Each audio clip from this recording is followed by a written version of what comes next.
Ötən il 4304 müəssisədə yoxlama aparılıb, 3739-unda uyğunsuzluqlar aşkarlanıb. Qida Təhlükəsizliyi Agentliyi 7 fakt üzrə kərə yağı adı altında bitki tərkibli yağların satışını müəyyən edib. Bununla da istehlakçıların aldadılmasının qarşısı alınıb.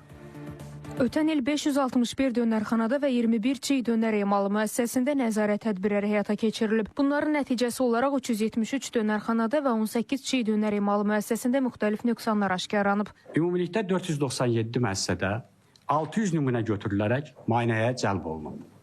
107 müəssisəyə məxsus 122 nümunədə uyğunsuzluq halları aşkarlanıb. 2025-ci ildə 7 obyektdə qırmızı kitaba daxil edilmiş oxlu kirpi və turac ətlərinin satışa və ya istifadəyə cəlb edilməsi aşkarlanıb. Ötən il aparılan yoxlamalar zamanı həmçinin mal əti adı ilə satışa təqdim olunan məhsullardan götürülən nümunələrdə at və camış ətinə məxsus DNT aşkarlanıb. Araşdırmalarla toyuqların süni şəkildə sarı rəngə boyanması faktlarının qarşısı alınıb.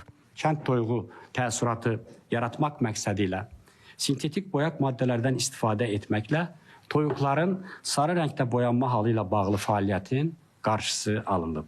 Ötən il Azərbaycana idxal edilən 421,5 ton portağalda da rəngləndirici aşkar edilib. Həmin meyvələrin Azərbaycanda dövriyyəyə buraxılmasının qarşısı alınıb. Bütün bunların nəticəsidir ki, ötən il 51 qida zəhərlənməsi faktı təsdiqlənib. Təhlillər göstərir ki, zəhərlənmənin 65%-i məişət zəminində baş vermişdi. Əsas səbəblər isə məişət şəraitində hazırlanan konservləşdirilən məhsullar, qarışıq qidalar və ictimai yaşada dönər məhsul olmuşdur. Qeyd edək ki, qida təhlükəsizliyinin təmin edilməsinə dair növbəti dövr üçün yeni dövlət proqramı hazırlanır. Artıq bitki sağlamlığı haqqında və heyvan sağlamlığı haqqında qanun layihələri hazırlanıb. Eyni zamanda qida təhlükəsizliyi sahəsində mövcud normativ bazaya dəyişikliklər edilib. Ona yaxın yeni sanitariya norma və qaydalar hazırlanıb. Günəş Rizayeva, Nadir Cəlilov, Fidan Səfər, Space xəbər.